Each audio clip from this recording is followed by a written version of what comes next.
Joining me is the panel, Sky News hosts James McPherson and Daisy Cousins. Daisy, are we being manipulated by these awards on Australia Day? Well, it would certainly seem that there's a particular edge to the recipients this year, Andrew. I mean, that is completely inescapable. And it's so interesting that you mentioned, for instance, Rabbit Proof Fence, which is a film, that was shown to so many millions of children in schools, the director for which won an award.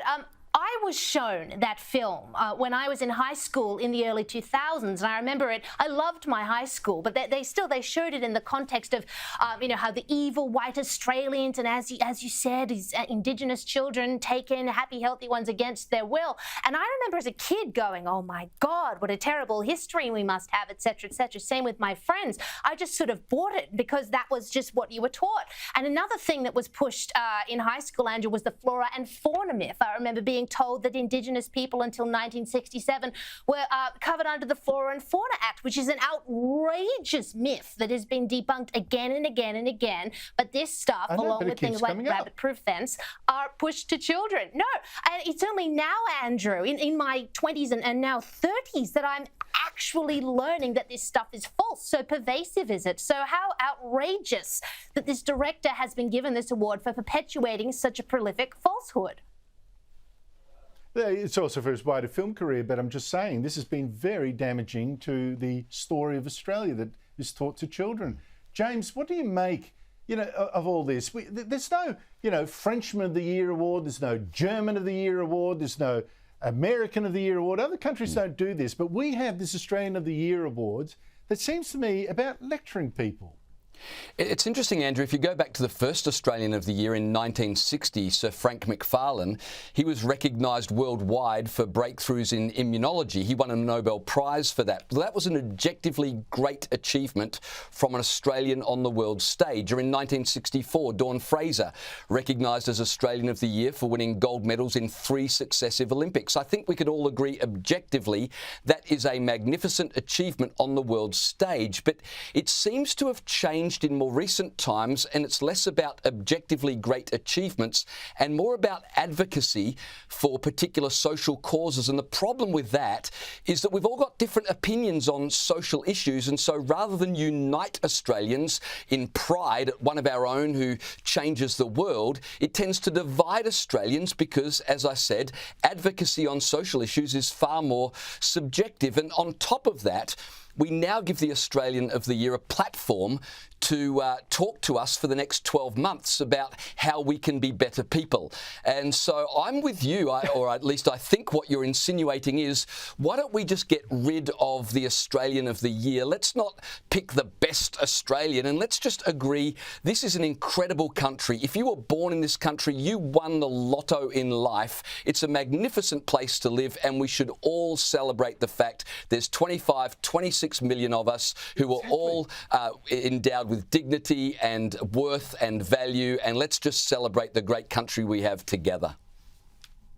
Just let people decide for themselves who the great Australian is for them, and not have some committee that no one knows, handpicked by the government, have them tell us who that is. And it's gone from, people like Tim Flannery, he started this, he was an Australian of the Year, and now it turns out to be, discredited prophet. Even the rains that fall will never fill our dams. Really, Tim?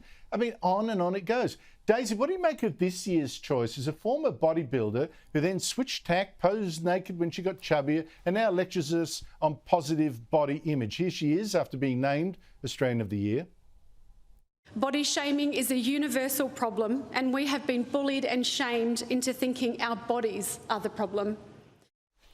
So from medical geniuses to someone telling us to like ourselves more, positive move?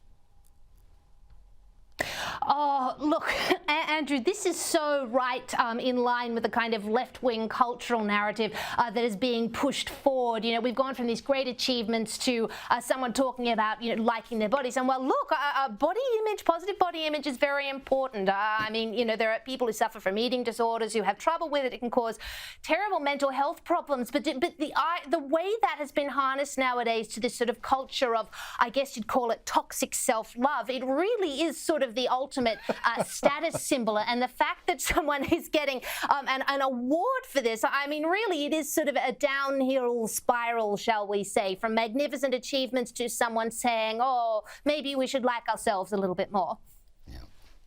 Well, I don't know. Maybe it's a new career for me to show my porky body in the nude, and maybe I'll get an award finally too. James, Andrew, I saw a mystery headline.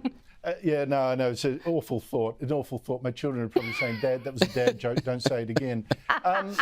James, I saw this headline in the pro-Republic Sydney Morning Herald. Royal, and I think they were hoping more than reporting. Royal drama pushes Australian voters towards Republic. But reading the fine print, that all I could take out was actually fascinating news, great news for us monarchists. We're told support from the monarchy, this is what we used to be told, would collapse after the death of the Queen. But despite that, and despite all the mud Harry and Meghan have since thrown at the monarchy as well, support for a republic is up just 3 tiny percent to still just 39%. I would be crying in my beer if I were Peter Fitzsimons. Absolutely. I mean, it's a remarkable result. You would think with everything that's gone on in the last few months that support for the Republic would be through the roof. But I think there's a couple of reasons why support for the Republic has only increased marginally, despite, as you mentioned, all the mudslinging from Harry and Meghan. I think the dignified response of the royal family to some of this salacious stuff has struck a chord with people. It's almost from an old-fashioned world, this dignified silence. I think people have admired and respected that.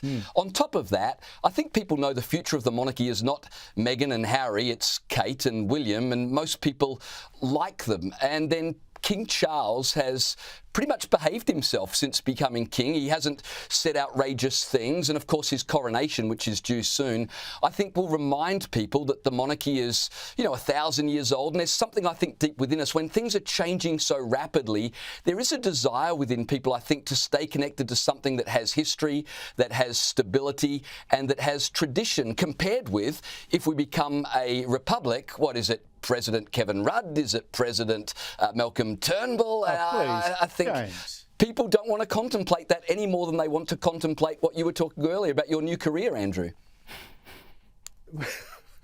Well, if I don't want to contemplate it, why do you then mention Kevin Rudd as a potential president? That is bad news. James McPherson, Daisy Cousins, on that awful note, I will say goodbye to you. Thank you so much for your time.